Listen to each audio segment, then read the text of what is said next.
Hello, the topic of this session will be the JDC Archives as a resource for Jewish genealogists, and I will be telling some stories about how researchers have discovered family treasures. First, I'd like to begin with the context and some background on the JDC. The American Jewish Joint Distribution Committee is the world's leading Jewish humanitarian agency, founded in 1914 at the outset of World War I. The organization's mission is rescue, relief, and renewal, and has remained its mission through the last 106 years. The JDC provides assistance to vulnerable Jewish communities in over 70 countries worldwide, and we have a non-sectarian program which provides relief to victims of natural disasters and humanitarian emergencies. The document here is a cablegram that prompted the founding of the JDC in 1914. It is a cable from Ambassador Morgenthau, who was the United States ambassador to the Ottoman Empire, writing to his friend Jacob Schiff in New York about the terrible needs of Jewish communities given the outbreak of World War I. The holdings of the JDC Archives are vast. They include a large document text collection, a large photo collection of about 150,000 photos, oral histories, films, videos, and sound recordings, and 1,000 artifacts.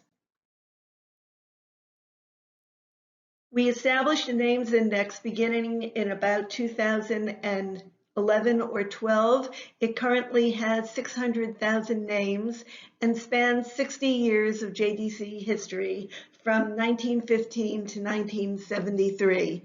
The names index is possible thanks to the dedicated efforts of a team of volunteers who began this work in 2010 and continue to this day to continue to add to our names index. If you have used our names index in the past, I suggest that you periodically come back and look for more because we are adding material all of the time. Our homepage includes a names API for quick search for and use of the of the names index, which has become a major resource for genealogists and family researchers. What is included in the names index is all of the data that is recorded on the particular document, an image of that document, a description of what that document is, and for those who use this names index, I just want to point out that it deals with people who have been assisted by JDC in some way. It does not include civil records such as birth and death records, marriage certificates, or general lists of survivors. Before you search in our names index, it is worthwhile to think about whether your family might have been helped by JDC.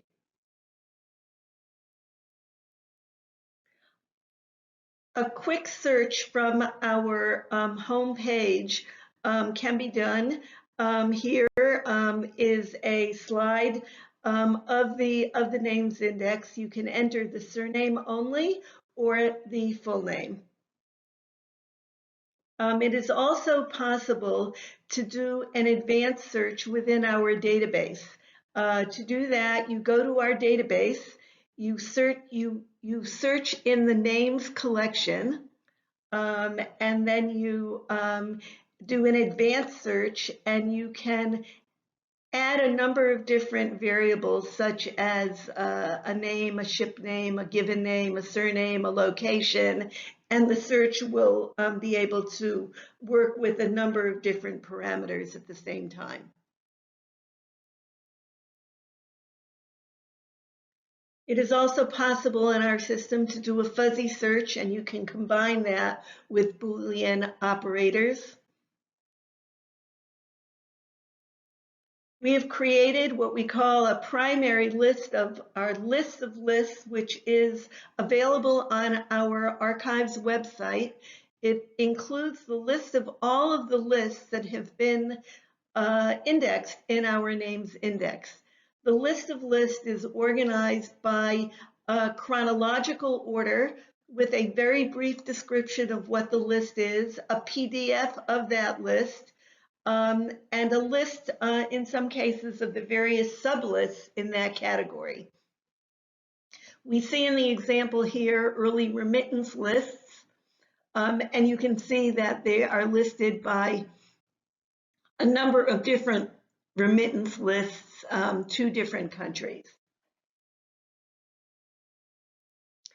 It's useful to use this list of lists as a primary document if you want to use the names index to be able to see what kinds of lists are included here and whether your family might be relevant to any of those times and places. I'm now going to give 4 examples of people who were able to use our archives to find real treasures of different kinds to give you a sense of what is available in our archives and the way different individuals have access to that material. The first researcher I'm going to speak about is Joan Boreen, who had some time during COVID and was looking at old photos of her mother and her family as they left Europe. And she realized that her family, that she had the name of the ship that her mother came on. It was the SS Mugino, which came from Portugal to the United States. She Googled the SS Mugino, and that took her to the U.S. Holocaust Memorial Museum's film department. She contacted them and they told her that there was a film with footage of the SS Mugino, and it was really owned by JDC, and referred her to the JDC. JDC was very excited to get this contact from Joan because we had recently located this footage of the SS Mugino in a mislabeled can of old film footage. We showed the film to Joan. The film had been digitized, and we were able to share it with her, and she was able to identify her mother. But we also came to understand what her mother's journey had been, and we were able to provide other information about her mother's journey and how she had been assisted by JDC. We see here a list from the Jdc Archives of Jewish refugee children in France who were being helped by JDC. We see here an Edith and Gertrude Krauss, that's her mother and her aunt, and we have the names and addresses of their relatives in New York. We also have a photo here of children waiting to board the SS Mugino. Joan shared with us her own family photo of her mother and her aunt with the ship's captain from June 1941. And we found in our records a list of the passengers on the SS Mugino with the Edith and Gertrude listed on the list. And you can see a screenshot here from the film of her mother. Her mother was wearing a striped dress, and that made her easier to locate in various places on the film. So in that first example, Joan was able to find the footage that had her mother and her aunt on the film, and she was able to find a number of documents and to see other photos of children from that period who were being helped by JDC to come via Portugal to the United States. Our second example is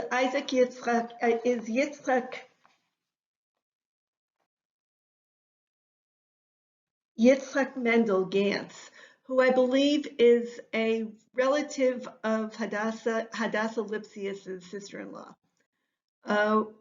When we began our digitization, and as we digitized more and more collections, we began to realize that for some individuals searching our names index, we were able to really trace their route as they left Europe and to find a number of documents about their families. In the case of Yitzhak Mendel Gantz, we found 6 documents related to him. One document is indicated here. He was on a list of refugees from Poland who were being assisted by the Joint in Vilna in 1940. You see here his name, the locality where he was born, and the year in which he was born, and where he was coming from here.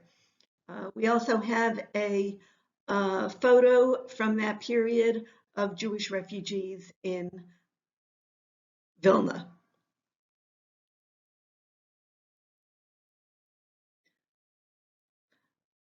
We have many lists from Japan, the refugees in Japan, and we have here a list of people who were en route to Palestine, who were coming from Kobe to Bombay en route to Palestine, and we see Yitzhak Mendel Gantz is on that list. We also have a cable from JDC to the Jewish Relief Association in Bombay about refugees who are leaving Japan, and Yitzhak Mendel Gantz is on that list as well. We have on this slide also a group of refugees outside the home they were living in Kobe, Japan. We have a list of refugees in Japan seeking immigration assistance funds from American relatives. This is a 1941 document, which also includes Yitzhak Mendel Gantz, and we have a letter from the Canadian Jewish Congress to the United Jewish Refugee and War Relief Agencies with an appeal for funds for ship passage from Kobe to Bombay, and that letter also, it's a fundraising letter and it includes the name of Yitzhak Mendel Gantz. So the second example really was an example of how digitization has allowed us to really pull together documents from various collections and to make a search very rich for a family researcher who was looking for information on their family members who were helped by the Joint. The third example is a fascinating example of the Grohl family, and it was a puzzle that we tried to put together together with other agencies such as the U.S. Holocaust Memorial Museum. We received an inquiry in April of 2019 from Daniela Spencer of Mexico City. She wrote that in the U.S. Holocaust Memorial Museum archive, I found a document in which my father, Kurt Grohl, applies for emigration from Czechoslovakia to Australia in 1949. There is no follow-up, and he did not emigrate. The organization that handles his application is IAJGS Paris. By browsing your collections, I am not finding more information. Could you help me, please, with the search? In further contact with Daniela, we realized that the question that she was really trying to answer was, what happened? Why did her family not end up in Australia? We began to search our collections, and we began with some digital files that we had recently received from the Arlson Archives of many records that the JDC had given to the International Tracing Service, which became the Arlson Archives, which were now being reconnected to the JDC by the digitization efforts of the Arlson Archive. We have here an immigration service card from the JDC Paris office indicating that this is a card that was handled in JDC's Prague office of Kurt and Ruth Grohl. These are Daniela's parents, who were in Prague and were interested in going to Australia. This is in the post-war period.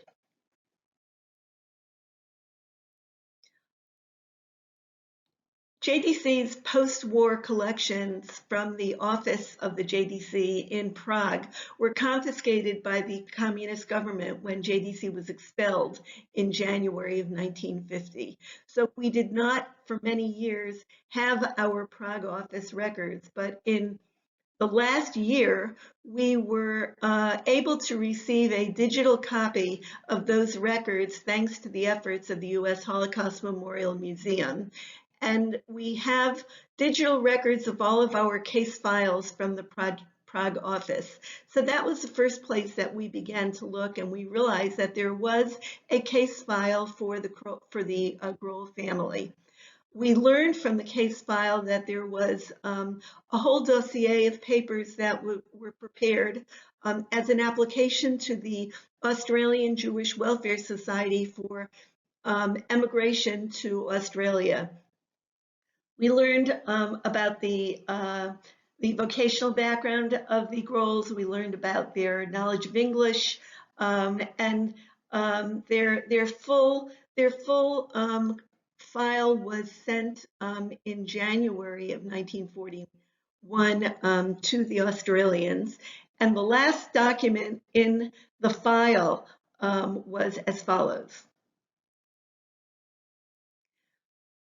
There was a note on the cover of the file saying that the Welfare Society's letter, meaning the response, was handed over to the client on September 21st, 1949. So the mystery was, what did that letter say and why didn't they leave? Did they receive approval or not? And we began to search for answers to this. We knew that certain records of the Australian Jewish Welfare Society are in the holdings of the U.S. Holocaust Memorial Museum, and we contacted that archive to find out whether there was an answer to that question or a file on this family with the material that they had from the Australian Jewish Welfare Society. They did not have a file. We then looked further in the JDC Archives text collections and we found the answer. We found a press release from January of 1950 that was announcing the closing of the JDC Prague office as the JDC was expelled from Prague by the communist authorities. And in that press release, we found the answer, and the answer was a quote from Henry Levi, who had been the country director of the heading our office in Prague, who wrote, "Emigration to Israel from Czechoslovakia will doubtless continue," he predicted, indicating that negotiations between the Israel and Czechoslovak governments are now underway to arrange for the movement of an additional 4,000 Czech Jews to the Holy Land. He was less optimistic about the emigration possibilities of the 1,000 Czech Jews with landing permits for Australia, visas for Canada, the United States, and other countries. Meaning, the Grohls were stuck. The doors had slammed shut, and they could not get out. They had permission and they had landing permits to go to Australia, but they couldn't get out. That was not the end of JDC's history with the Grohl family. We provided assistance to Daniela and her mother to emigrate from Prague in 1968 in the aftermath of the 1968 Prague Spring and Soviet invasion. We have an update on this story in that our Czech case files, which we have in digital format, we have created an index of those files, which is on our website, and people can look at this index to see if their family members are included in those case files, and where they are, we can provide a copy of the entire case file.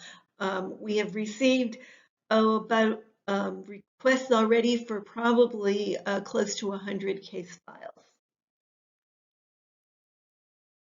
Coming soon is something new. We have begun a project to take the index cards that we have from the Prague Spring refugees, and we are at work now in beginning to index those cards and include them in our names index. I assume that by the end of 2021, they will all be completed and in the names index. So example 3 was really a story with a mystery. A family was trying to find the answer to a question about the journey of that family, and given the fact that the JDC had provided assistance to that family, in our records we were able to find the information that was being sought. Example number 4 is the story of one of the employees, an archivist on the staff of the JDC Archives. She knew that her family had been assisted by JDC after the war, and she, as an archivist, searched in our archives and was not able to find any evidence of that, and she was eager to find that connection. She spent some time one Passover at home with her family, and one afternoon her father began to look through some old boxes of photos and documents, and lo and behold, they found a document that was that connecting point that Rebecca Weintraub had been looking for. She found a card from JDC's office indicating it was from Jacob Eisen, who was the JDC representative in New York, and it was a card referring her grandmother to the United Service for New Americans in New York. This was her first tangible connection between JDC and her family. Here we have a photo of her grandmother, and we have the two sides of this card. We have a blog post on our website about the full story of her family. This led us to find another list in the JDC archives with her grandmother and her great-grandmother's names. This was a list of departures from Berlin on a particular ship. And searching in our photo collection, she found a photo of the JDC warehouse in Berlin from the post-war period. She knew that her grandmother had worked in the JDC warehouse in 1946. She had in her family a family photo of this warehouse with her grandmother in it. You see that on the left side, and on the right side you see the archival photo, and it's clear that this is the same building. In addition, on her father's side, we have a relative, her uncle, who was on a list of people who were assisted by the Jewish Refugee Fund in Manila, the Philippines. That fund was funded by JDC to help the Jewish refugees who had come to the Philippines during the war. And we also have a family photo showing Alfred Simberg in the Philippines. He's circled here on this photo. A film was recently produced called Rescue in the Philippines, which used the JDC archives for background research. And the poster for that film is basically a poster which was based on the same photo that Rebecca had in her family. It's taking a section of that photo for the poster for the film. I'm now going to use photos as a means to give you a sense of the vast kinds of materials that one can find in the JDC archives. Where you see a photo, you can understand that there are text collections that back this up, and in some cases, there's also film footage and oral histories and other materials as well. There are Family researchers, for example, who don't find documents or lists with their family members' names on them, but they may find an eyewitness report of what was happening in that particular shtetl and the difficulties at that time, which led to the emigration of so many people from that place. These eyewitness reports often corroborate family lore that has been passed down about why a family left a particular country or town and moved to another country. Here we see a photo of the first shipment of kosher meat sent to the Hungary Jews of Poland in 1918 in the post-war period. During World War I, JDC established a transmission bureau which helped families in the United States who were desperate to help their relatives in Europe who were cut off from aid due to the war. And JDC established a transmission bureau and was able to get funds to relatives in Europe without charging an administrative fee. People would line up at the JDC office, deposit $3, $5, $10, the name and address of the relative in America, and the name and address of the relative overseas, and JDC would get those funds to the relative. We have in the JDC archives hundreds of lists, which we call remittance lists. We have remittance lists for Poland, we have remittance lists for Palestine, and we have remittance lists for Romania. These are from the World War I period and the early post-war period. I have an example here, which I selected because it is the family of Gary Mokotov of Avotenu. We see here a remittance of $10, which was brought to JDC by Helen Mokotov of the Bronx, New York, and she wanted those funds to be remitted to a relative in Warsaw. The fact that on one document one can see the name and address in America and the name and address in the old country makes this a very, very valuable information for genealogists and family historians. We have in the JDC archives also remittances of Landsmannschaften from the United States to get funds to their Landsmann in the old country. This is a list which is from a particular Landsmannschaft here, and they are indicating to us the list of people whom they have designated the funds should be put in the hands of in the old country.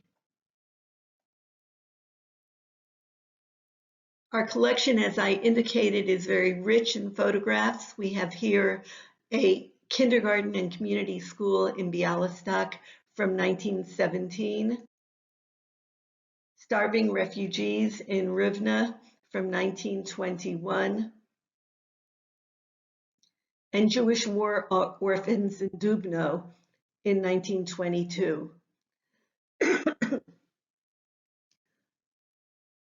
We were networkers before networks, before computer networks. We helped to remit funds from relatives in America to their relatives overseas, but we also had people on the ground overseas who were meeting local people and conveying messages from those local people to their family in America.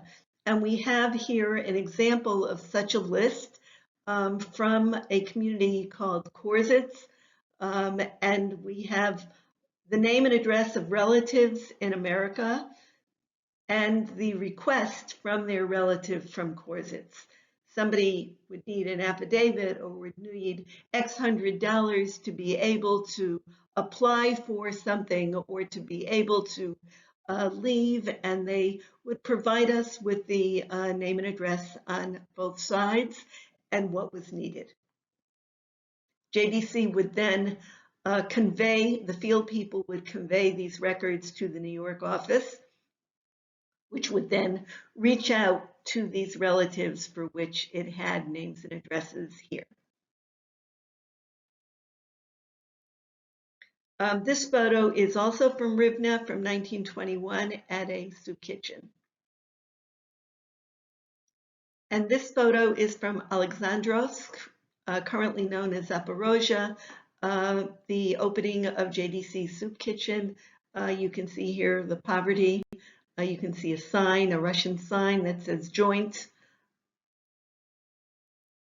And here is a photo of the relief office in Palestine, in Jerusalem in 1921. I always like to see the different kinds of hats in these photos with Jews from different backgrounds. JDC was very active in the interwar period, and we have a very, very large collection of photos from that period and extensive text collections as well. This is a photo from a Centos school in Warsaw. Centos was the Federation for Orphans and Abandoned Children. That organization was largely funded by the Joint. And this is a fun photo from a children's colony. Summer camps were, in those days, often a means for good hygiene, fresh air, healthy food for poor children. This is a summer colony near Vilnius. JDC helped to support many different kinds of schools in Poland and in other countries. We assisted schools of various different ideologies, and here are two examples. We have Yeshiva Bachers in Warsaw in 1926, and we have the Beis Yaakov School, which was initiated in Poland. This photo is from 1928. I'd like to now give a brief overview of JDC's extensive work during World War II. In Germany, from the rise of Nazism, JDC was working closely with the German Jewish community to adjust to the various changes. When Jewish children were no longer allowed to attend public schools, the community, with JDC's help, began to establish Jewish schools to accommodate the children who were kicked out of the public schools. Many people were no longer able to work in their occupations, and JDC, together with the community, developed job training programs to help people train for new kinds of jobs, sometimes to train for jobs for emigration to other countries overseas. The communities were assisting their members with emigration, particularly the poorer members of the community, and JDC was there to help. In Poland and in Vilna, JDC established many food kitchens, provided assistance to the refugees within the country and refugees coming in from other countries, and also provided vast emigration assistance to the extent possible. In Hungary, JDC helped to run a vast system of children's homes, provided welfare support, and JDC was one of the primary funders of the U.S. War Refugee Board. JDC was very connected to the work of Raoul Wallenberg. We have in our archives reports submitted by Raoul Wallenberg and records of the extensive work of the Joint during the war years. France was a country to which many refugees came, and JDC was involved in the efforts of many organizations in France to assist refugees, and they were supported in large part by the Joint. There were people who were living in France on passports from other countries, and they were interned by the Vichy government, and JDC was providing assistance to those who were interns. It worked closely with OZE and other organizations who had established children's homes and also had established foster homes for children when it was dangerous to have children in Jewish children's homes. JDC assisted refugees to reach Spain and Portugal, which was the last possible way to reach the Atlantic and the West. Jews would walk across the Pyrenees and get to Barcelona and then to Lisbon, where JDC maintained an office. And JDC leased ships from which people could get to the West, to countries and to places in America, South America, North Africa, and other places, Central America, Cuba. JDC in Spain and Portugal provided care and maintenance and immigration assistance. Many Jews escaped to Tangier, which was an international city. It was seen as a temporary point, and JDC provided welfare payments for refugees, housing, and other kinds of assistance for the large refugee community there that was being handled by the Moroccan, the Tangier Jewish communities. Many know of the large number of Jewish refugees who reached Shanghai and the extensive work of Laura Margolis and Charles Jordan and others in Shanghai, and the assistance to refugees while they were in Shanghai, as well as to leave when the communist government took over in Shanghai.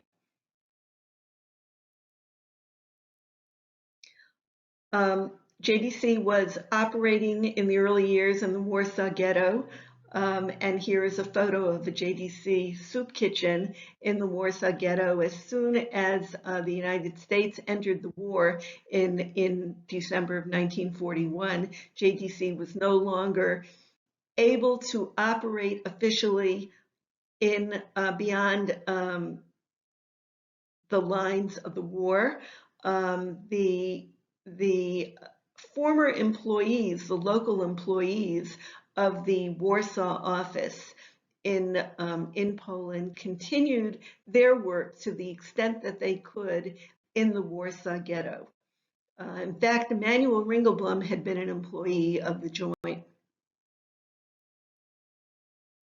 Our archives include many calls for help. We have 25 folders of calls for help from Polish Jews trying to give JDC names and addresses of their relatives in America and in South America to send greetings, to thank them for aid packages, or to request emigration papers. Lists and lists and lists of people trying desperately to leave Poland. And I've mentioned before the Polish Jewish refugees assisted by JDC in Vilna. We also have lists of refugees who had been expelled by Germany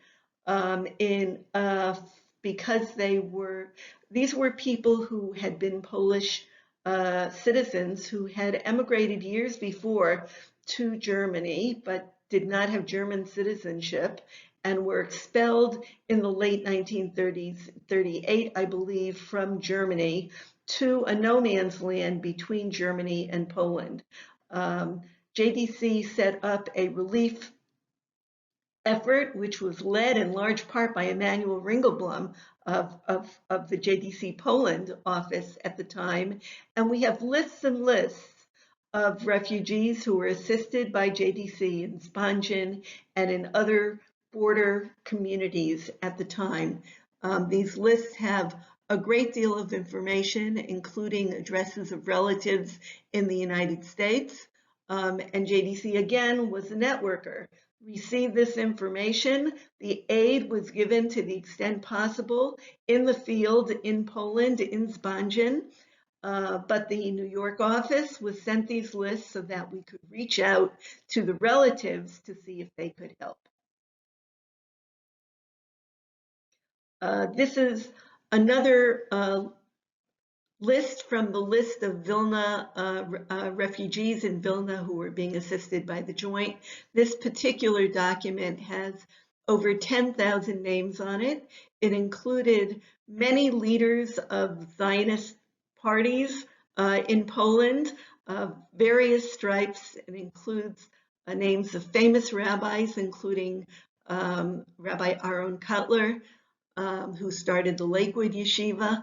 It includes the name Menachem Begin, and includes people who were refugees in Vilna, including my friend Shelley's mother.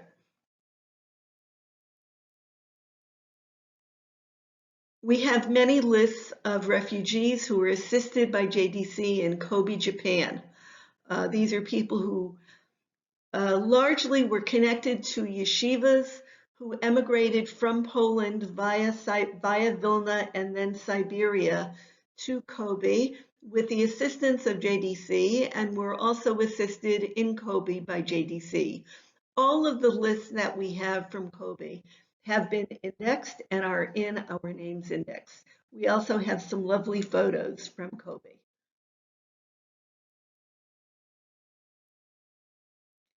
Our records also document relief supplies that were sent.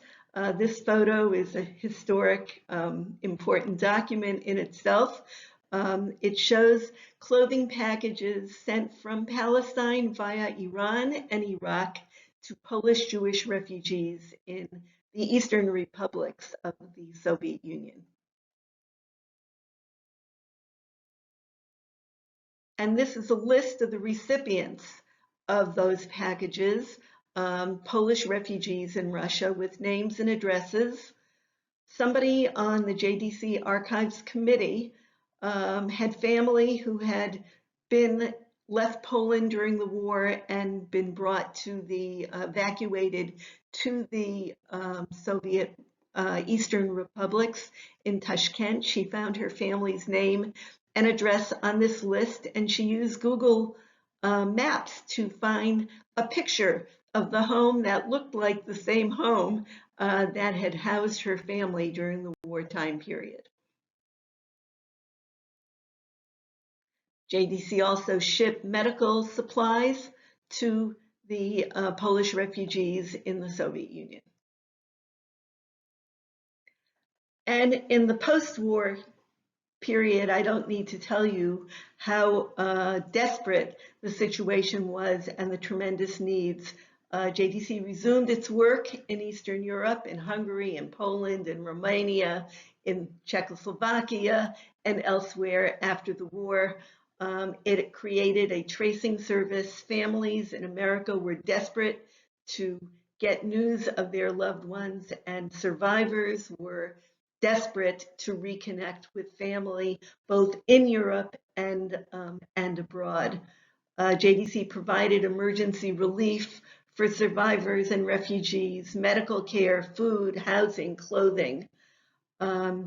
It reestablished Jewish communal institutions and infrastructure in these communities.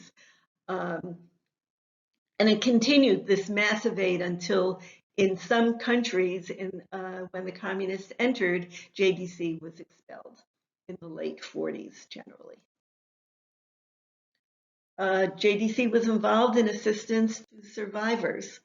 In many cases, JDC received information on survivors and got information on the family members in the United States of those survivors and contacted the family to see, to inform them about their family member who was living and to see whether assistance could be forthcoming. There were cases in which JDC assembled lists that were read on the radio in Israel so that family members in Israel would hear about who was living and who had been found living.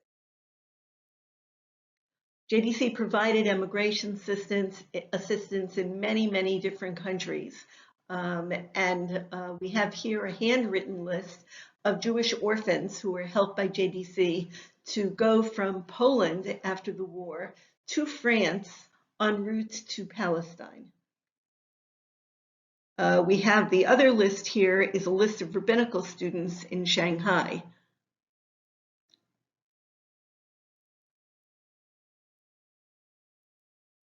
JDC was an international organization and had offices in many different countries and had emigration services in various countries.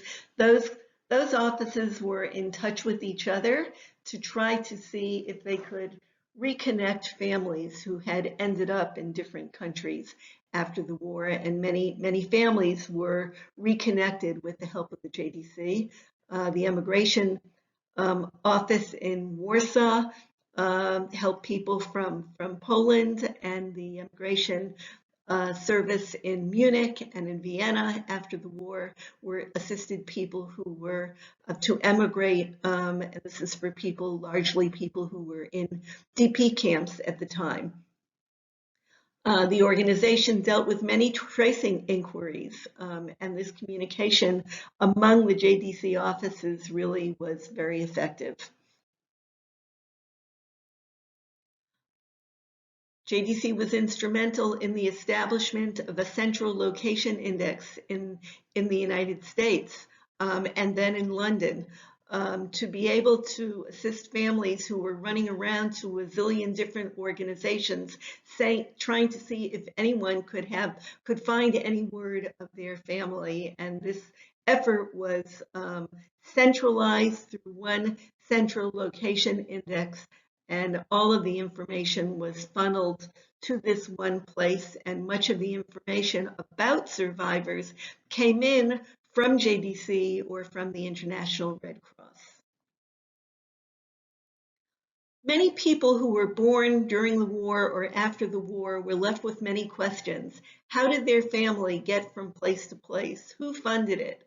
How did they get from where they were in a concentration camp to America, and what was that route? Based on those questions, we decided to create an online exhibit, very extensive online exhibit called Everything Possible, JDC and the Children of the DP Camps. It tells the story through photos and some documents, and tries to document what happened for those interested. This is available on the Jdc Archives website. In the post-war period, many people returned first to the communities in which they had come from, and we have JDC helping Polish Jews who returned and were repatriated to Poland in 1946, and you can see the condition in which they arrived. We have Romanian children in a JDC-supported school in 1946. And we have children, orphan children, being helped in a children's home in Poland. We see here a list of packages which were sent to aid Polish refugees and were sent via our Jerusalem office. The JDC Archives website includes a topic guide called Detained in Cyprus, with a selection of primary documents from our collections. We also have a rich photo collection from Cyprus. The British authorities deported Jews who were not given entry to Palestine, to the island of Cyprus, which was also under British control, and JDC was given permission to operate in the Cyprus camps to supplement the services, the meager services provided by the British at the time. Our archives document the work of JDC to establish an agricultural colony in the Dominican Republic for Austrian and German Jewish refugees, and the work of JDC in Bolivia to assist refugees.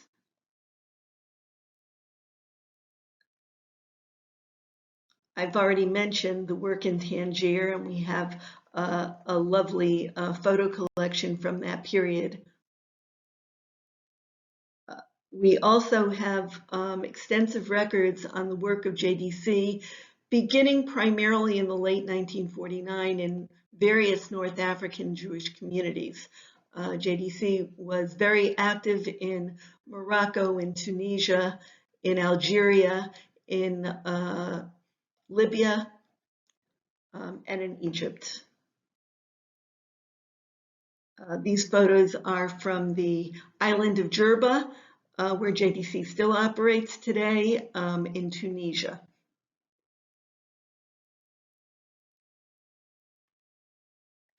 JDC continued to operate through the communist period in Eastern Europe to the extent that it was permitted to do so by government authorities. In various countries, JDC was expelled at one period and then invited back in several years later or a decade later, and the years are different depending on the country.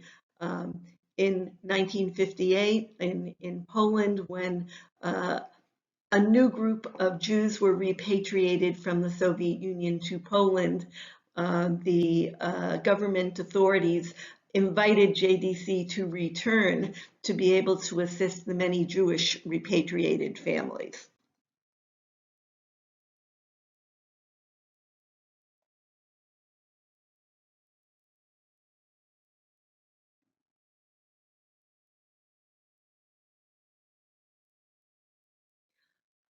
I want to end with a few photos from a more contemporary period, just to give a picture that JDC continues to operate in many countries around the world, in 70 different countries.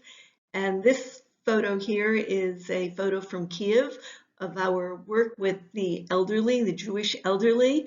This is from 1990, after JDC was permitted to return to operate in the Soviet Union in the late 1980s. We have here another historic photo of Ethiopian Jews emigrating to Israel, and some of the job training programs that JDC initiated at that time. This is a jewelry making training program for Ethiopian immigrants in 1991 for Jews who had arrived in Operation Solomon to Israel. Our JDC Archives website includes access to our photo collection. It also includes 60 galleries from the World War II era arranged by location. Within a country, let's say Germany, there are many, many different galleries. The sample here is the gallery on Forenwald. We also have galleries from the exhibits that we've established on our website. We have galleries based on a particular location, a particular topic, or a particular photographer. These are all listed on the website and available for the public to view. We are eager to have you help us to recognize individuals in the photos, and there is the ability to do so from the photos in an exhibit. We have, in more recent years, begun to digitize films and videos and sound recordings in our collection, and we have put much of this material up online. On the website, you will find sample clips. We've also established a list of the digitized films that we have digitized already. Those are listed in chronological order, and many of the films on the list itself include brief clips of the film itself. We continue to digitize our video and our films to the extent that we have the funding available to do that. Thank you very much for your attention. You can contact us through archives@jdc.org. You can sign up for our quarterly newsletter. The URL is here. Please visit our website, our Facebook page, our Instagram, and our YouTube. And please remember to evaluate this session using the mobile app. Thank you.